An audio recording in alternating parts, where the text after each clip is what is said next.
আজকে আমি একটি গল্প বলবো। তার নাম হলো কচ্ছপ ও ঈগল পাখি।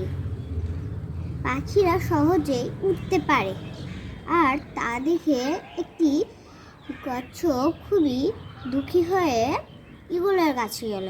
ঈগলের কাছে গিয়ে বলছে যে, ঈগল ভাই, ঈগল, আমাকে না একটু দূরে আকাশের কাছে নিয়ে চলো। আকাশের কাছে তুমি আমাকে ছেড়ে দেবে, আমি উড়ে উড়ে তোমার বন্ধুদের সঙ্গে দেখা করব।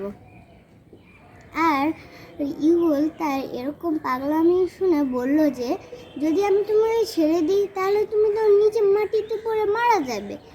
আর কচ্ছপ বলল যে, তার সব দেখা যাবে, আমি দেখে নেব, তুমি আমাকে নিয়ে চলো।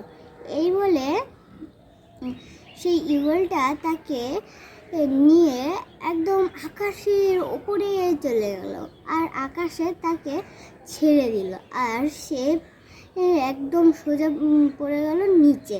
নিচে গিয়ে দেখা গেল সে নাকি একটা পাহাড়ের নিচে মারা গেছে। আর এই গল্পটা থেকে নীতিটা হলো যে,